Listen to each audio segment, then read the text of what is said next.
Good evening, everybody. Thank you so much for joining this evening. This is HR in the Dark, the HR podcast that exposes the dark side of HR and talks about those things that most people don't want to talk about as it relates to HR and the importance of those things. I am your host, Stephanie Lomax, and your resident HR expert. I'm President and CEO of HR Pro for You, HR consulting firm that helps small businesses to embrace HR. And today, this evening, I am superbly excited to have our very first guest on the podcast show. This is exciting. Leslie Garcia, based out of New York. She's the president and CEO of Counseling Space. And this month's episode, we are focusing on mental health in the workplace. I think it's often something that is overlooked, probably historically. It's been overlooked, and probably reasons behind that, mostly because we just don't understand what it is. And so when we don't understand things, we tend to ignore them. However, I thought it was really important to talk about it because it is very prevalent. And with today's age and technology and access to things, I thought it was important to bring this to the light and have a conversation around it and how it affects those that are in the workplace. So welcome, Leslie. Thank you. Thanks for having me. Absolutely, absolutely. So before we dive in, why don't you tell everybody a little bit about Leslie and Counseling Space and what you're doing up there in the great state of New York?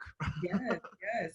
Again, my name is Leslie Garcia, and I am the founder of Counseling Space. We're based here in New York City.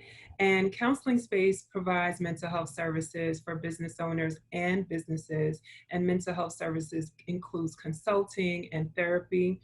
We aim to really tackle the mental health stress that's interfering with their success.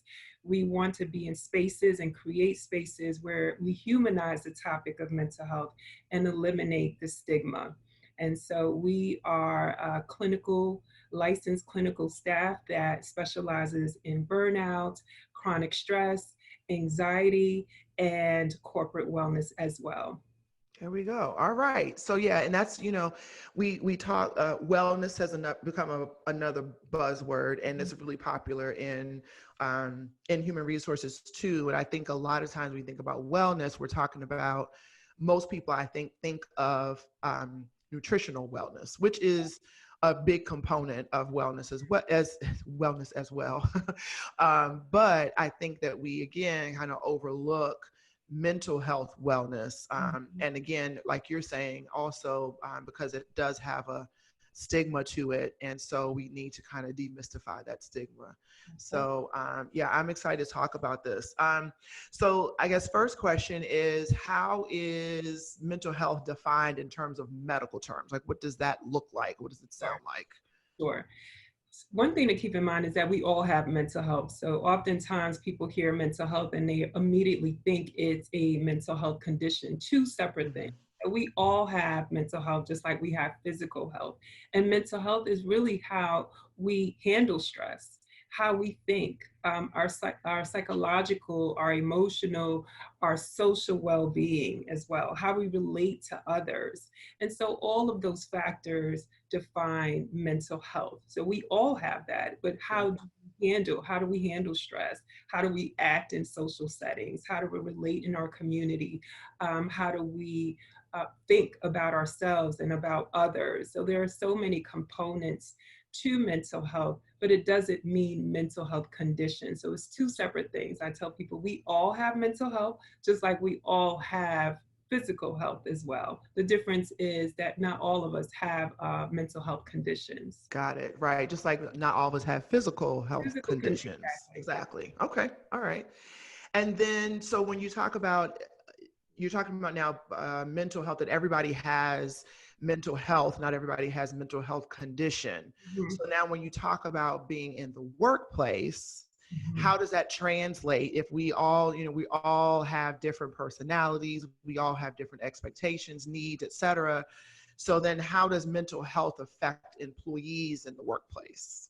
hmm It's interesting because we're hearing more and more about workplace stress, mental health in the workplace, and how can mental health be incorporated in the work culture, because it's missing for several reasons as well. But one thing to keep in mind, that when I believe it was, yes, it was the Institute of Foundation of Stress, and they talked Mm. about workers who are struggling at work, the employees. The main reason has to do with workload. 56% they surveyed. Wow. It has Okay. to do with the workload. And so really thinking of environments in the workplace of how do you adapt a presence of mental health in your work culture, because even just to really put in perspective, if you have a staff meeting, right, 1 in 5 people suffer from mental illness. So if you Mhm. have a staff meeting that is over 5 people, 6 people, better believe there's someone in that room that is struggling with mental health as Wow. well.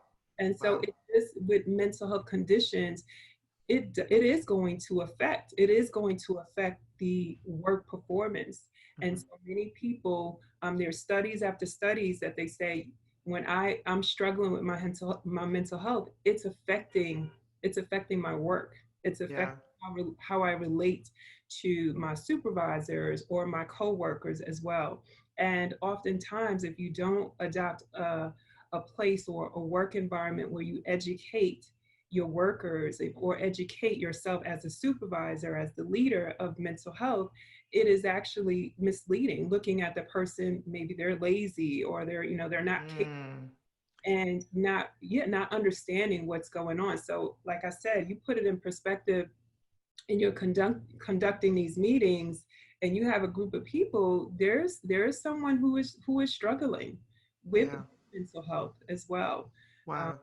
yeah, I hope that answers your question. It does. It does. And I think that that's a profound, two very profound statistics that you just said. So 56% of working employees say that their stress is related to being overworked, right? And then 1 in 5, People. um, one Mhm. in five people are dealing with some type of mental health condition, Correct. That's right? So when you think about it, and I think about it a lot when it comes to when you talk about generations in the workplace mm, and the different things that each of those generations needs in order to be able to function, right? So now you layer on top of that, you've got maybe four, maybe five potentially generations working in the workplace, and every one of them has a different perspective on mental health or mental health conditions. So now you're kind of layering, you got personalities, you have prior experiences, you have generational challenges, and then you have mental health, not necessarily in that order, but those are like, the layers that are happening inside of an organization. And employers have to be able to um, figure all that out and navigate through all of those things. What are some of the key things that employers need to be aware of as it relates to the mental health of their employees and just their employees in general? absolutely. What I'm finding is there's a huge gap, right? And so looking at your profession in HR, and how HR is a great opportunity and in a great segment to include mental health as Mm-hmm. well. In my experience working for employers, HR is really in the beginning or at the end. It's either they're in part of the hiring process, Yeah. or if there's some type of changes in benefits, that is where HR. So looking at how HR can also include mental Mm-hmm. health services in a way that it doesn't have to be direct services, but just how do you educate? How do you Mm-hmm. have a conversation? Like I said, one of our goals is how do you humanize the conversation around mental health and send a Yeah. message across different generations.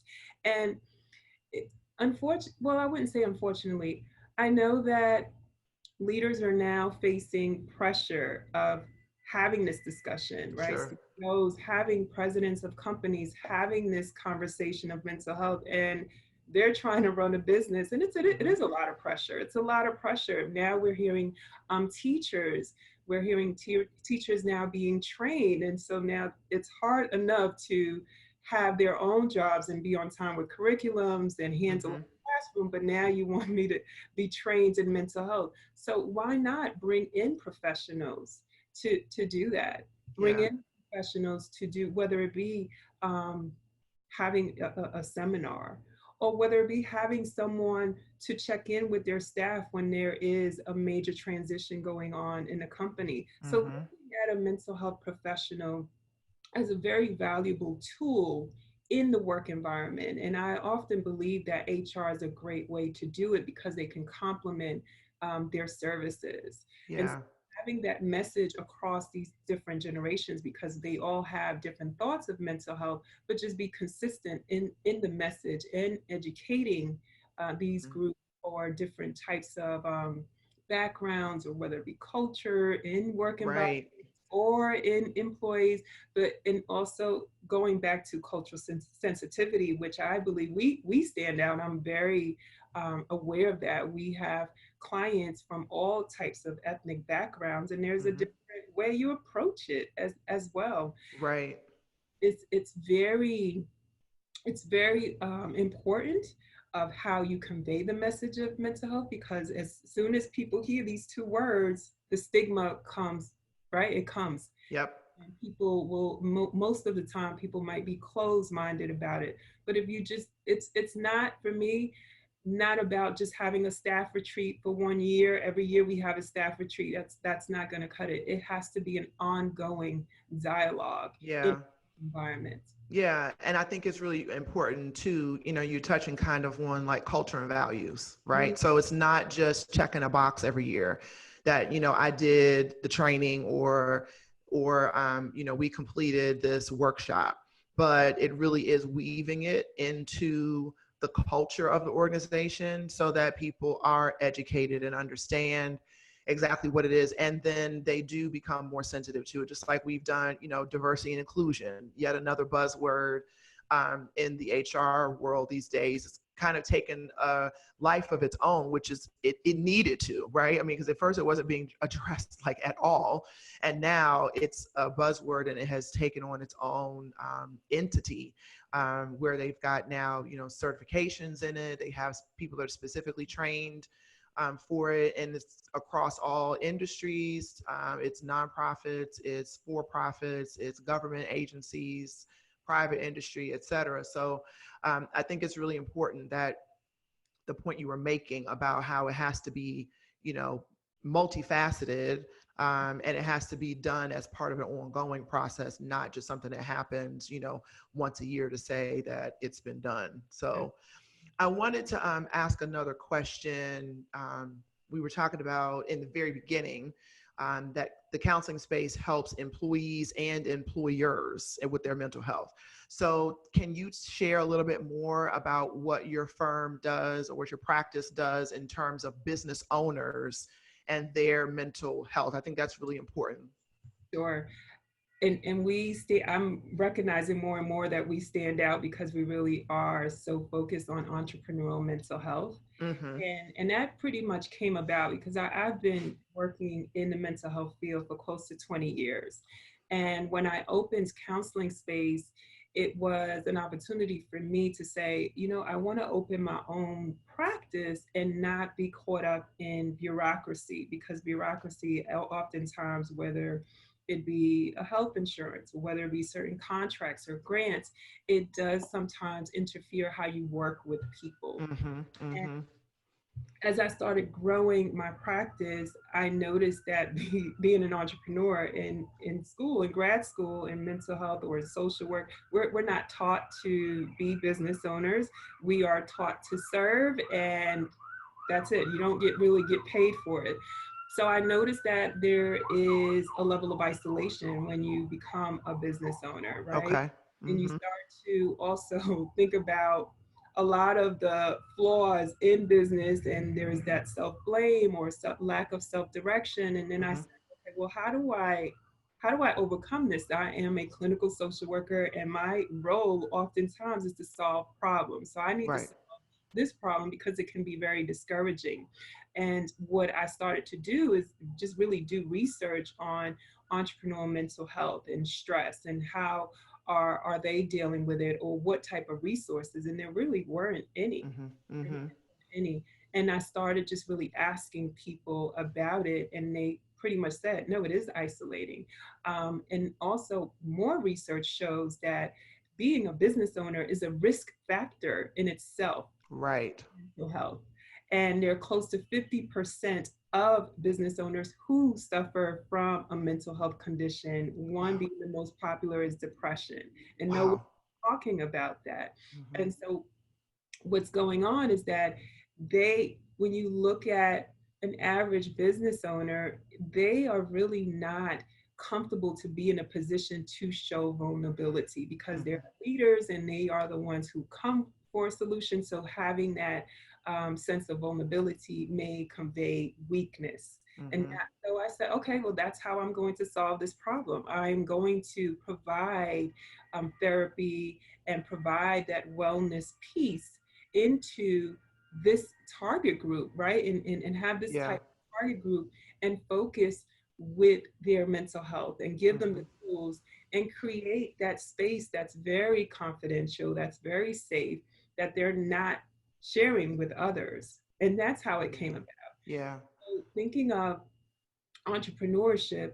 So how what we do is not only address the mental health, but we also address how is your business going to complement or be in alignment with your values? How is your business in a place where it's healthy for your mental health as well? Mm-hmm. So there's so Mm-hmm. many factors. So the business aspect is very much part of the conversation when serving entrepreneurs as well. Yeah. And I tell business, a lot of the clients that I see, especially those who are in the beginning phases, it's always common to the person they hire. It's an assistant, or they have a lawyer, or their IT person, but they Mm-hmm. won't have someone like myself. And I Right. hire your CEO counselor because you set the tone. And I'm going to be the person who's going to really look out for those red flags, the Mm-hmm. ones that you're ignoring. And so the therapy component is one piece, the one-on-one, Okay. or it could be as well as in a group area as well.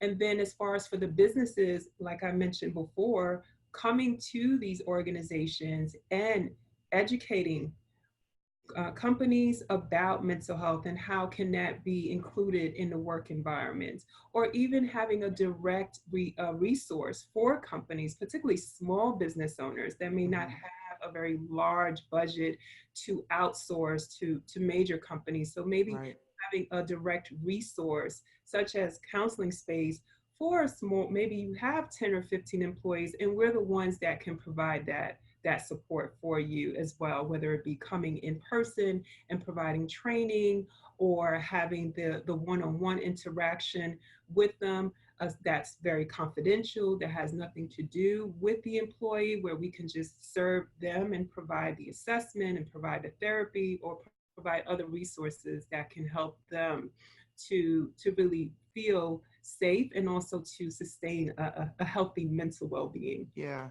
yeah, that's awesome. That's awesome. It's so important as a business owner too. And I think about this a lot when I think about HR.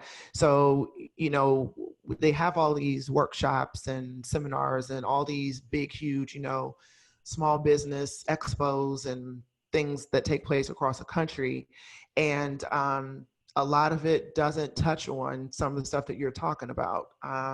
For the business owners. I think that there's a component of it that gets addressed when you talk about, mental health to a degree. I think it's newer, but they also don't talk about it. They also don't do a lot of conversation around HR as well. And so it is one of those things, just like you said, they're starting a business. The first thing they want to do is they want to do marketing. They want to get their accounting together. They want to make sure they have the right equipment. They got to get, attorney, make sure their contracts are, and that's all so majorly important because none of those things that they go into business to do is not their area of expertise.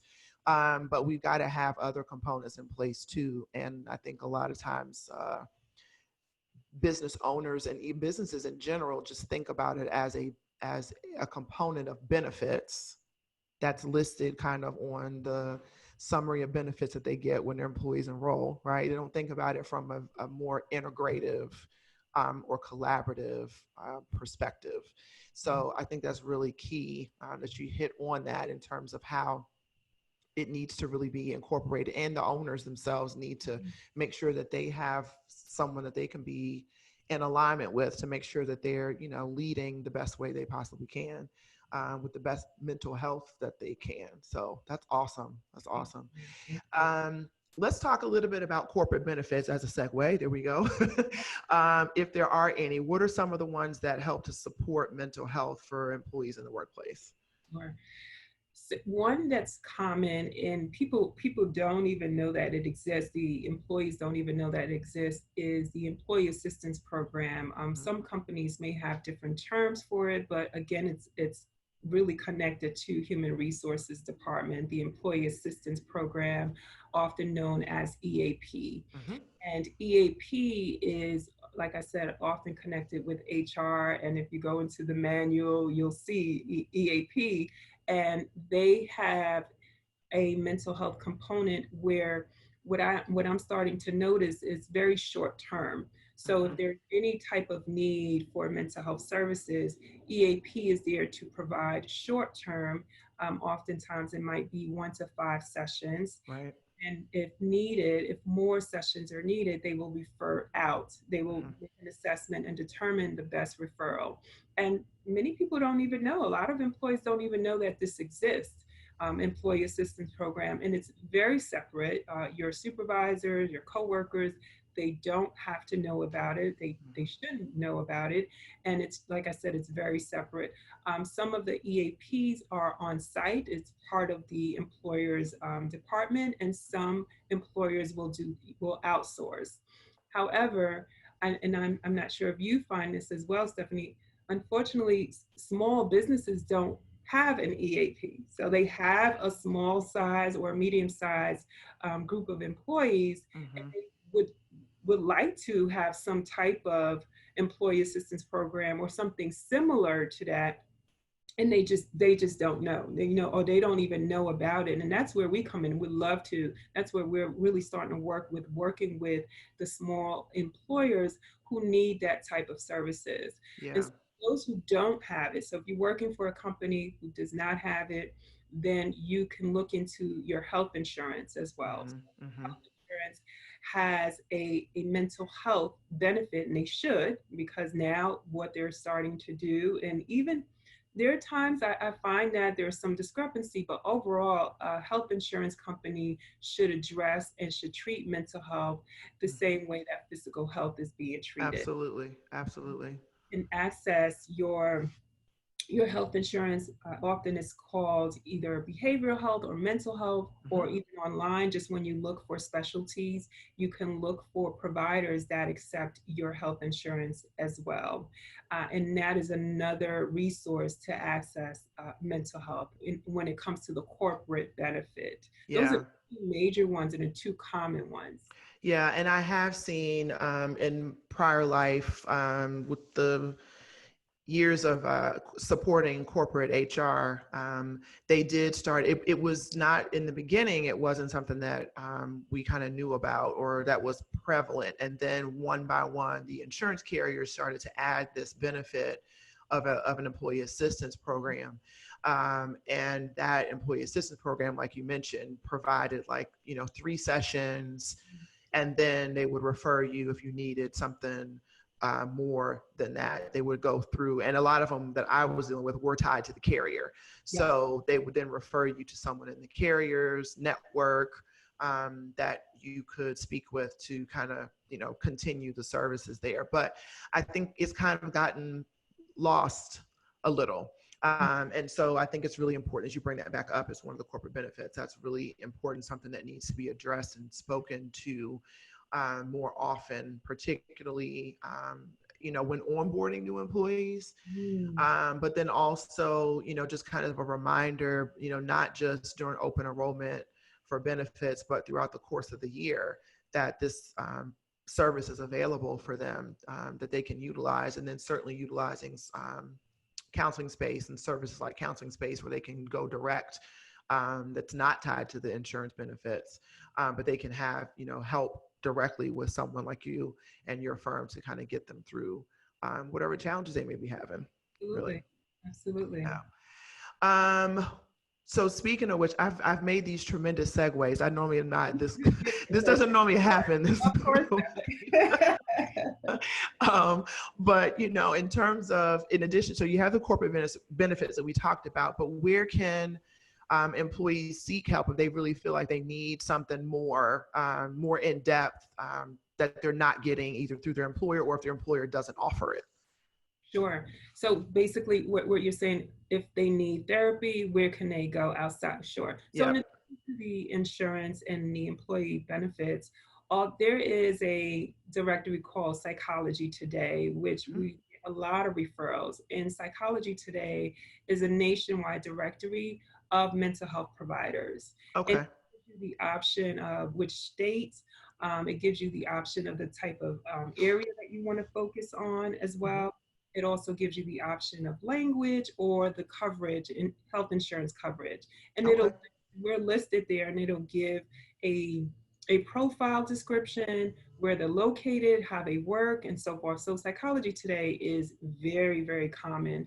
And they're often, very reliable as well, as far as the updates of the fees that we provide or the insurance coverage that we offer as well. Okay.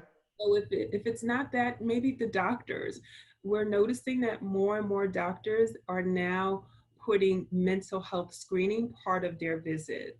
And some Okay. doctors, and we have relationships with certain doctors, and they refer to us. So some doctors will have a screening for mental health. They'll screen for depression, anxiety, which are the two most common mental health conditions in the world. Mm-hmm. They will score, and when there's a red flag and when there's a score, a particular score that deserves attention, they have a relationship with mental health providers and do a direct referral. So if you want to ask your medical provider, feel free to do so. You'd be surprised that they do have relations. Some of them, not all, but it's Mm-hmm. starting to improve. Have relationships with their with a local mental health provider as well. Awesome. And others can be, I mean, you'd be surprised. We have quite a few referrals that it's word of mouth, Mm-hmm. whether it be their neighbor, their coworker, and you'd just be surprised who would know other mental Yeah. health providers. Either they're seeing one themselves, or they know a friend or a colleague that knows of someone as well. And so I would say definitely try out, like I said, Psychology Today. Our website also has a list of referrals or resources, I would say, list of Okay. resources that you can look into, going into your medical provider and asking them, because like I said, it's really starting to be common to be part of their session, and Mm-hmm. your community as well. Okay. This Yeah. has been awesome. This is awesome. I mean, I hope that you guys enjoy this and take advantage of it. It was chock full of a lot of information, and there's a lot of things. If you didn't catch it the first time, just save the podcast and go back and revisit it, because it really did have a lot of good information in it. Leslie, I thank you so much for joining. How can individuals or businesses reach counseling space? Sure, sure. Our website is counselingpc.com, and we also have another website called therapyforbusinessowners.com. And the best way to reach me via email, info@counselingpc.com. And just really want to share with people, do not wait. Do not ignore the signs. We oftentimes know something is not right, and there's always an excuse. Maybe I'll make an appointment next year or next month. And believe it or not, it shows that people wait an average of 8 to 10 years to finally seek help. Oh, wow. And it's very important, because if you ignore your mental health challenge, untreated mental health has so many consequences. And the most scariest, when I hear and share this information, people have no clue. Like, you Mhm. really are ignoring just like your lifespan, right? Yeah. People who are ignoring their mental health, they live shorter. They're cutting your life by 5 years, 4 years, an average. Wow. And for business owners who don't see that it is important or don't even realize the importance of having a conversation or introducing mental health as part of their culture, right? Like I said, humanizing Yeah. mental health.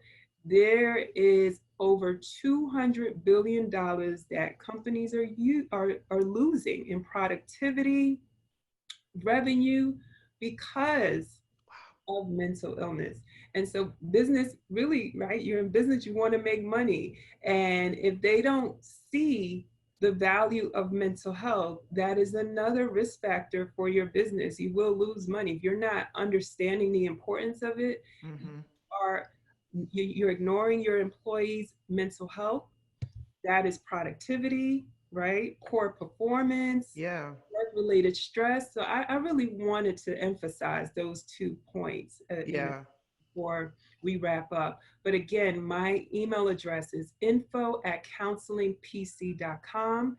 The website is counselingpc.com or therapyforbusinessowners.com. And really appreciate, I really appreciate being here and Yeah. talking to you about it. I can talk about this all day. And it's great with your background and our background, how we definitely can understand and really complement each other's knowledge about this and Sure. spread the importance and raise the awareness. And I thank you so much. You're so, so welcome. So thank you all also for tuning in.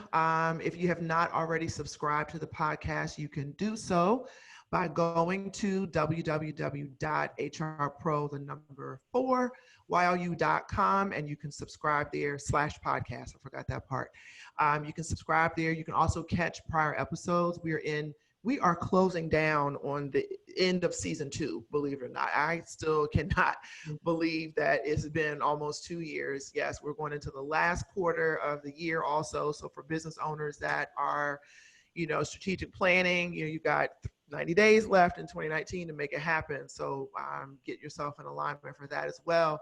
And again, thank you so much. We will see you again in November, the first Wednesday in November at 9 o'clock.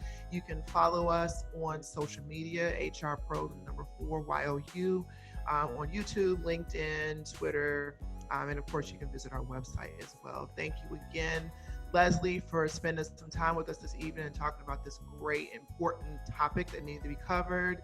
And I look forward to seeing you guys again next month. Have a great one. Bye-bye. Thank you.